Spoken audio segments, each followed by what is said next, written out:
Quero, em nome de Débora, agradecer essa expressão de carinho. São 36 anos de casados e eu louvo a Deus pela vida da esposa que Ele me deu. E eu digo para ela com muita frequência quanto eu a amo. É a ovelha mais importante, e eu digo isso não como uma expressão retórica diante da igreja, porque é o que eu falo para ela e tento, com as limitações, demonstrar. Obrigado, querida, pela esposa espetacular, mulher generosa, franca, transparente, né? Sincera, é o que é longe ou perto, de uma generosidade que me ensina. Muito obrigado pela mãe, pela avó que né?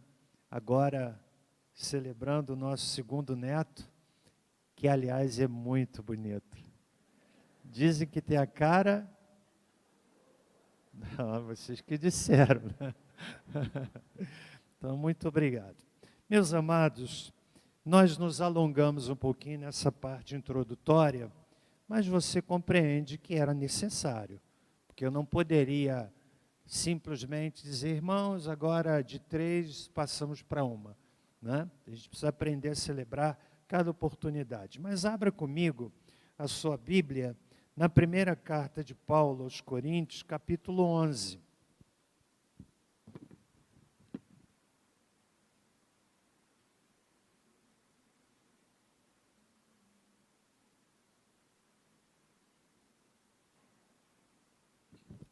Primeiro aos Coríntios, capítulo 11, não serei longo, porque eu preciso também estar atento ao tempo, embora a parte mais importante do culto seja a proclamação, mas eu quero nessa ocasião pensar a partir do seguinte tema: por que a ceia do Senhor é importante para o crente?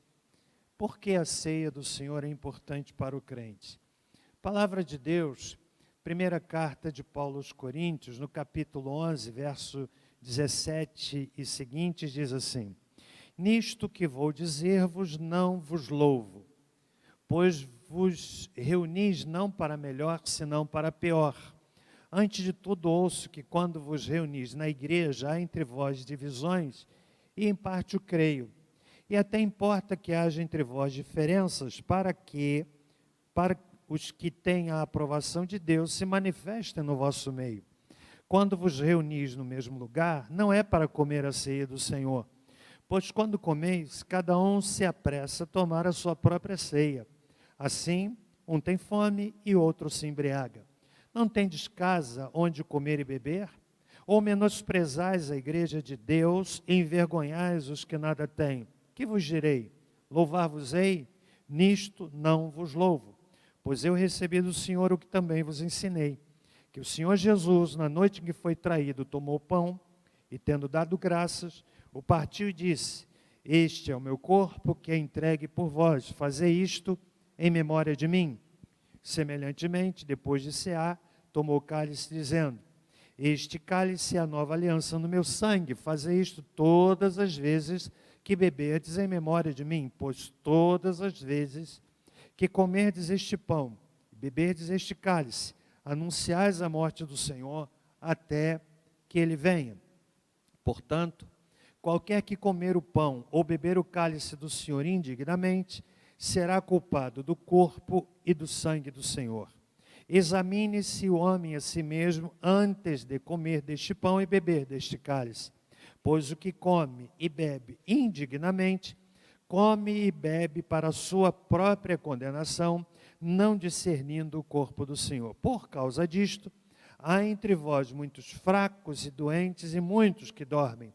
Mas, se nós julgássemos a nós mesmos, não seríamos julgados. Mas, quando somos julgados, somos disciplinados pelo Senhor, para não sermos condenados com o mundo. Portanto, meus irmãos, quando vos reunis para comer, esperai uns pelos outros. Mas, Se algum tiver fome, come em casa, para que não vos ajunteis para a condenação. Quanto às demais coisas, ordená-las-ei quando for ter convosco.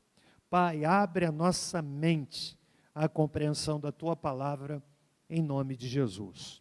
Amém. Jesus nunca pediu a seus discípulos para se lembrarem do seu nascimento.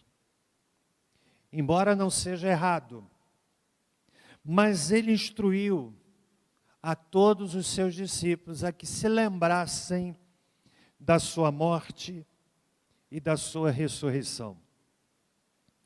Ele deixou para a igreja 2 símbolos visíveis, que nós chamamos de ordenanças, que lembram a sua morte. Estas 2 ordenanças são, a primeira delas, o batismo, que é uma ordem, não é uma questão de sentimento, não é uma questão de sentir vontade. Na verdade, à luz dos evangelhos, notadamente o evangelho de Mateus, no seu último capítulo, Jesus ressuscita, declara de forma extraordinária: todo o poder me é dado no céu e na terra, portanto, ide, fazei discípulos de todas as nações, e atrela, e agrega, e coloca a primeira marca de obediência, que é o batismo. Se você se converteu, se você de fato nasceu de novo, entenda que batismo é o primeiro passo que aponta para o verdadeiro discípulo, ato de obediência.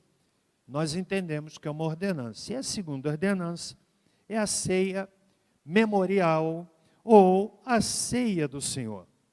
A ceia do Senhor é uma lição objetiva que representa uma tremenda verdade espiritual para os crentes.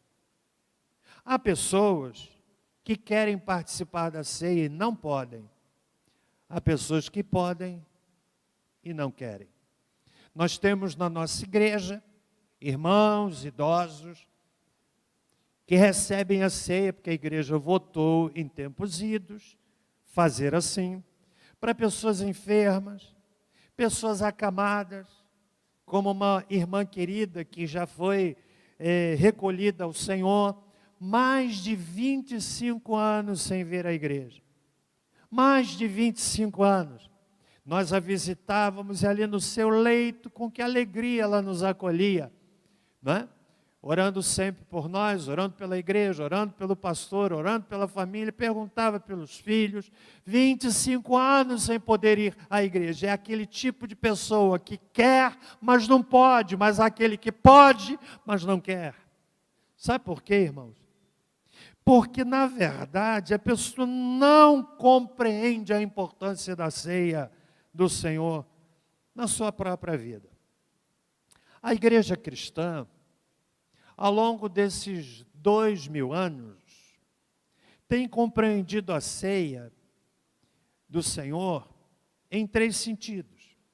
O primeiro deles, como uma celebração de transubstanciação, ou seja, os elementos da ceia se transubstanciam, se transformam, o pão no corpo e o vinho no sangue.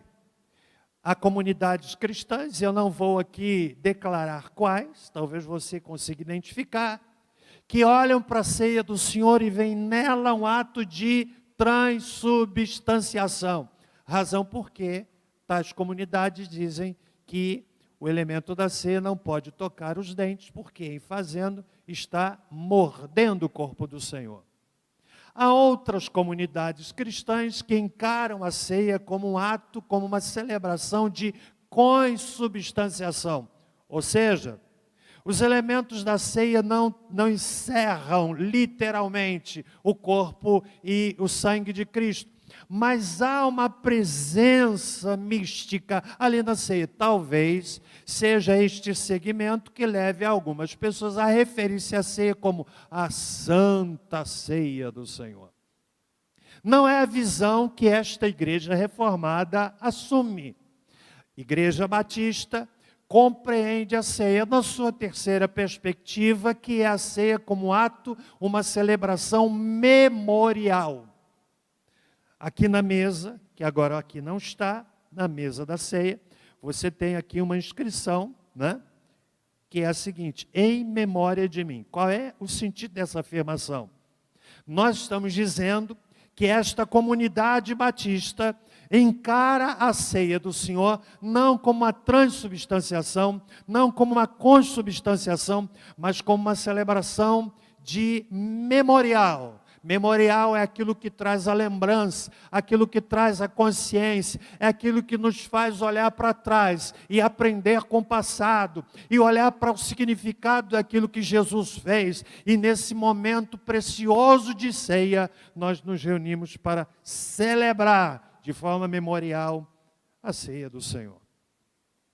Por isso, irmãos, entendi nessa manhã, à luz desse texto, conversar com a igreja, ensinar a igreja, doutrinar a igreja, instruir a igreja acerca do fato de que a ceia é importantíssima para a vida do crente.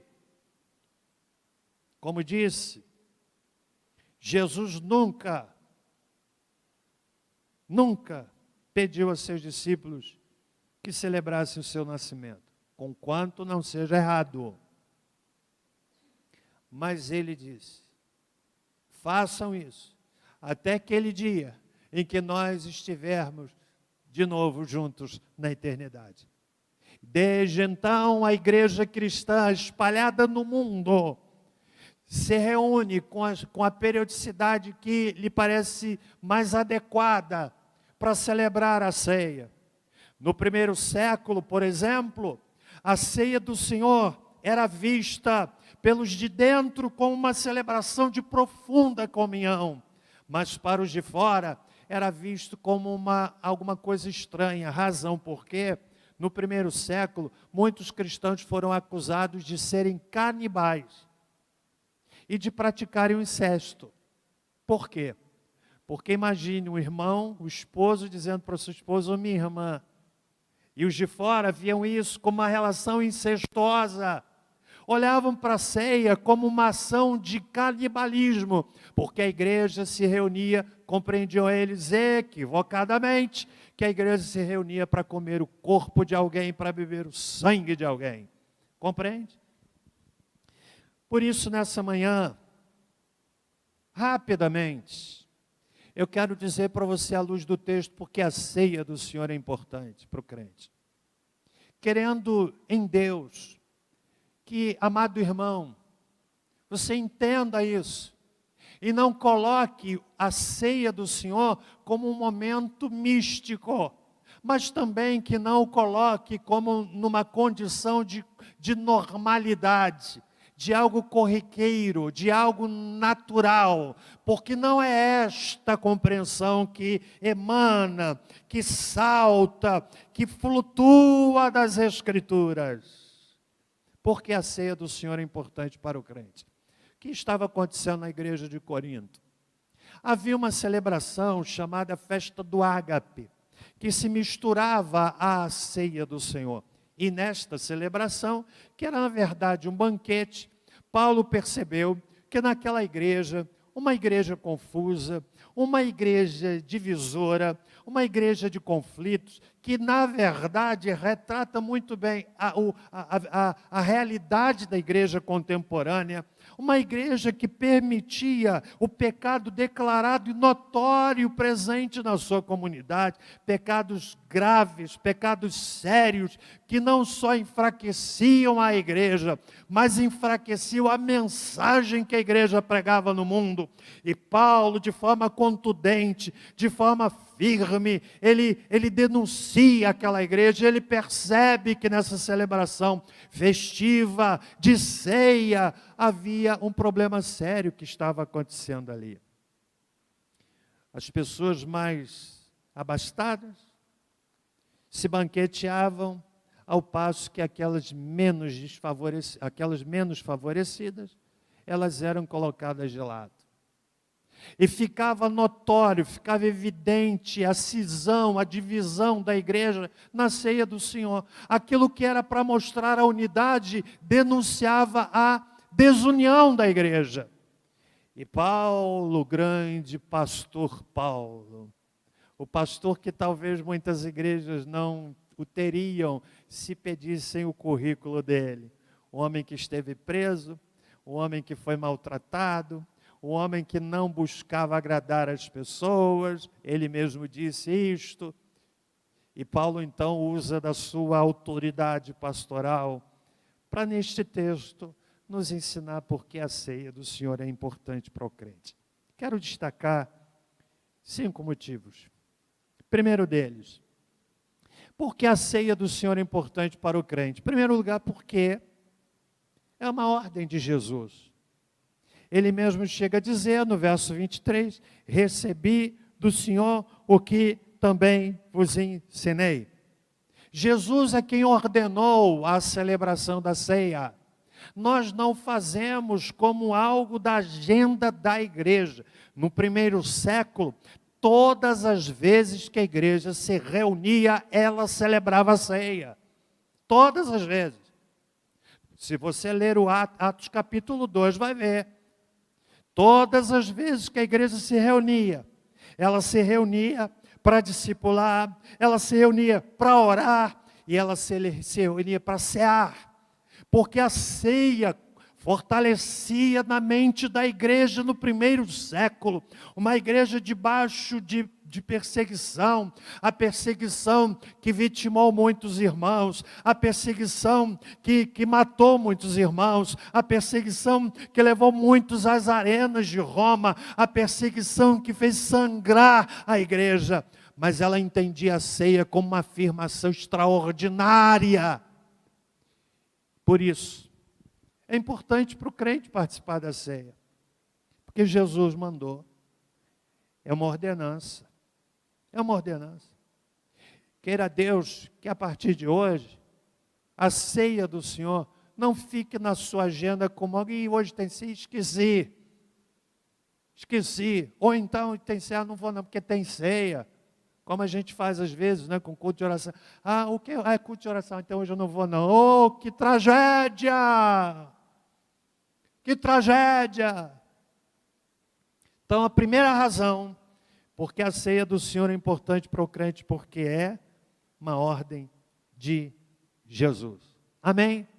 Segundo lugar, porque a ceia do Senhor é importante para o crente?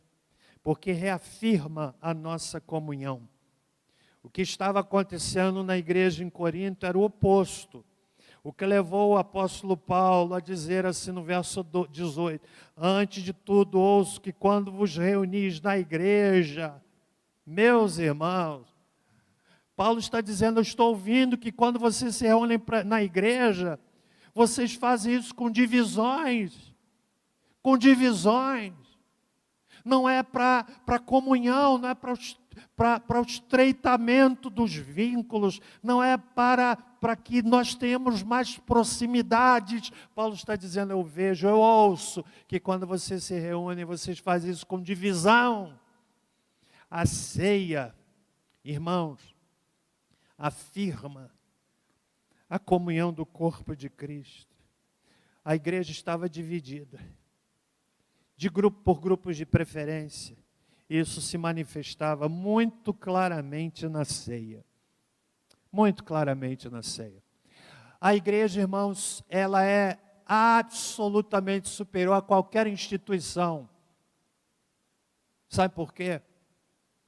Porque independe da cor da pele, eu sou negro. Aqui há pessoas brancas, há pessoas que estão no meio, são achocolatadas. Na igreja, não há interferência da cor da pele. Na igreja, pelo menos não deve haver diferenciação pelos diplomas colados na parede. Na igreja não deve haver diferença pela conta bancária. Na igreja nós somos chamados irmãos em Cristo Jesus. E a ceia é uma extraordinária declaração da comunhão do corpo de Cristo, que não havia na igreja de Corinto. Você já me ouviu contar aqui aquela experiência ímpar vivida nos anos de 1984, 85, por ocasião do encontro da Juventude Batista da Aliança Batista Mundial em Buenos Aires. É uma memória extraordinária. Mais de 70 nações, crentes do mundo inteiro, batistas do mundo inteiro. Eu vi lá batistas da Ásia, da Europa, da América do Sul, da África. Gente de tudo que é tamanho, gente de tudo que é cultura, crentes em Cristo. E meus irmãos, foi uma experiência linda, linda. Duas coisas me marcaram. Primeiro, quando nós fomos cantar o hino Saudai o Nome de Jesus. Raul Afonso era o presidente da Argentina. E o regente disse assim: vamos cantar Saudai o Nome de Jesus, falando espanhol e traduzido para o inglês. E nós começamos a cantar Saudai o Nome de Jesus, cada um na sua língua. Cada um na sua língua, meus irmãos, foi algo extraordinário, foi arrepiante ouvir mais de 70 nações dizendo: saudai o nome de Jesus. Mas uma outra coisa linda, eu fui conversar com um crente batista asiático. E você sabe que eu entendo da linguagem asiática. Aqui é a nossa irmã Joyce. Eu fui conversar com um japonês. Sabe o que ele falou para mim? Shinshu ha wiho. E pior que eu entendi. Claro que eu não entendi. Mas sabe, você já deve ter tido essa experiência. Parece que nós já nos conhecíamos, olha, há muito tempo. Sabe por quê? O Espírito Santo que habita lá, habita aqui. O que ele falou, não entendi coisa alguma. Ele não entendeu coisa alguma do que eu disse. Mas o brilho nos olhos, e o abraço, e o nome, Jesus, Jesus, foi compreendido e foi algo extraordinário. Na ceia, a igreja está reafirmando a comunhão do corpo de Cristo. Por isso não pode ter divisão.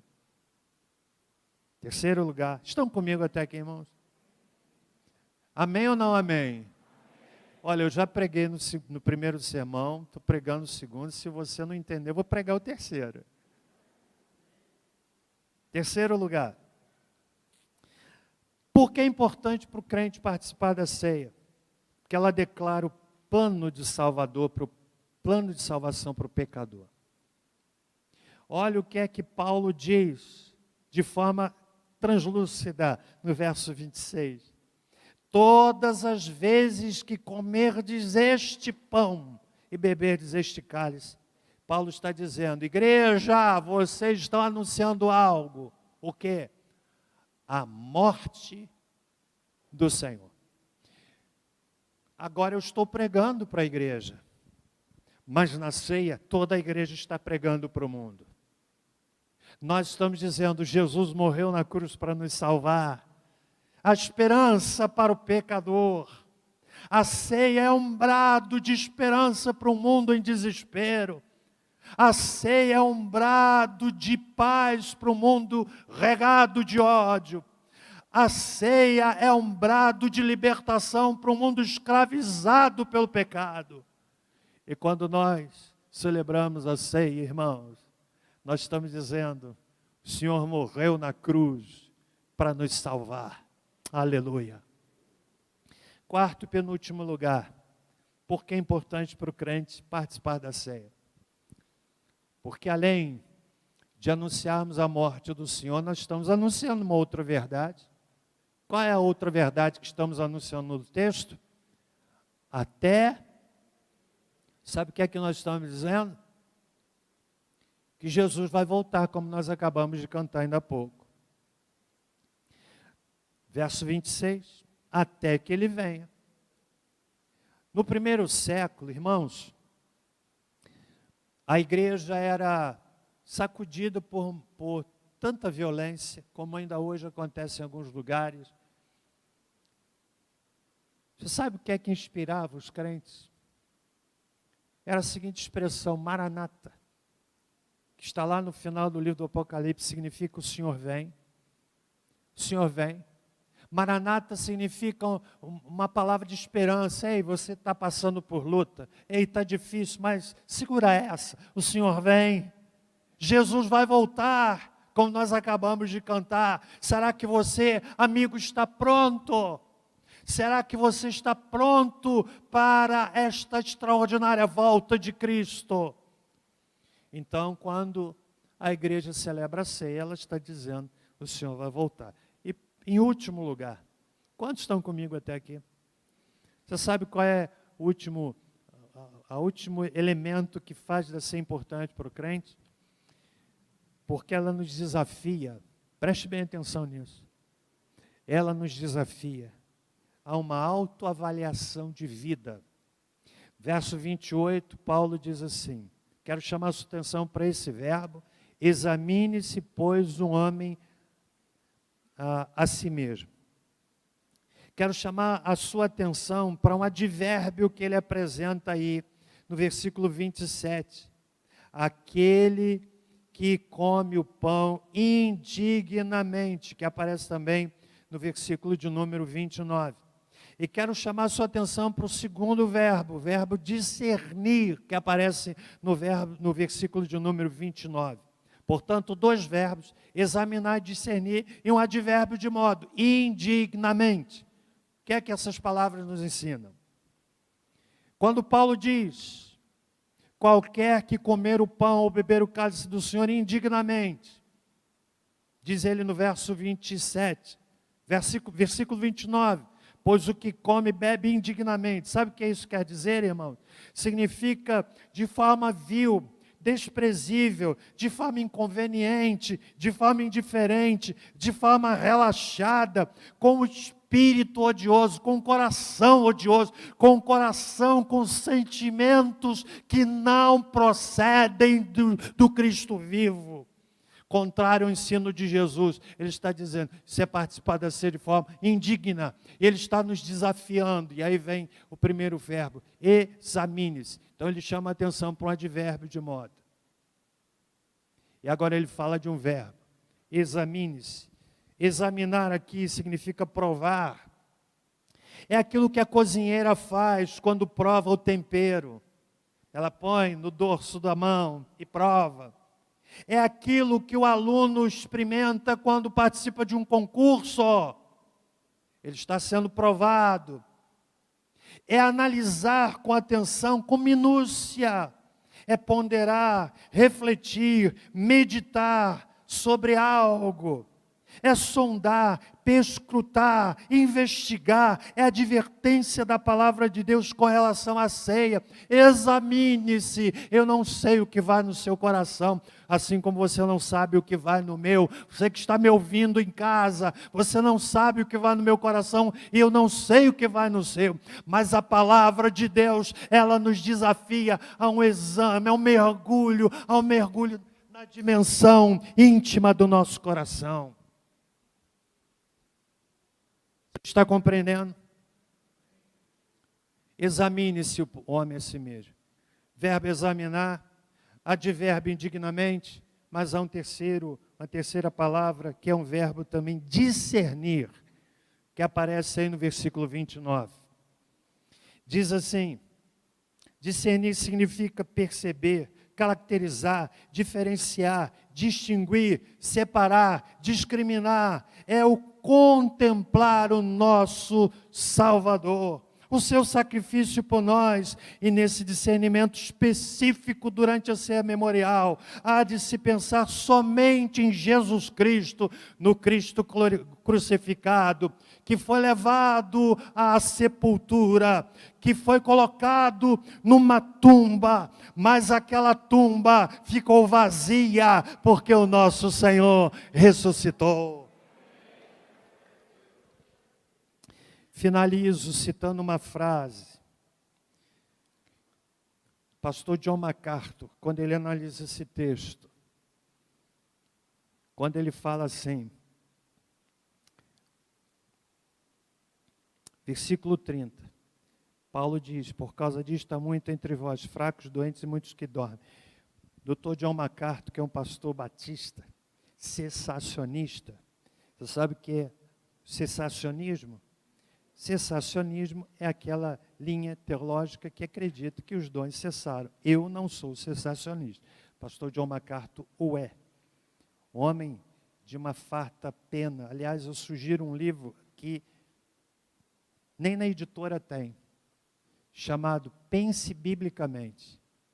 É um livro que vale a pena você ler. O livro é tão precioso, eu estou querendo dar de presente para um amigo, e eu fui pesquisar, no Brasil todo não tem editora nenhuma. Aí eu fui lá na estante virtual, um livro usado, o livro novo custa 67, o livro usado está R$150. Você vê a preciosidade da obra. Mas eu não quero falar aqui do livro do John MacArthur. Eu quero falar sobre o que ele diz sobre esse versículo. Olha o que o pastor John MacArthur diz. O pecado era tão grave que Deus matou os piores ofensores. Um modo extremo, mas efetivo de purificar a igreja. Analisando esse texto, olha o que é que John MacArthur disse. O pecado na igreja de Corinto era tão grave que Deus matou os piores ofensores. Um modo extremo, mas efetivo de purificar a igreja. Eu não sei se ele tem razão, mas uma coisa eu sei. Pecado fere muito o Senhor da igreja. Fere muito. Nós vamos celebrar a ceia. Dê a bandeja. Vamos ficar em pé, irmãos?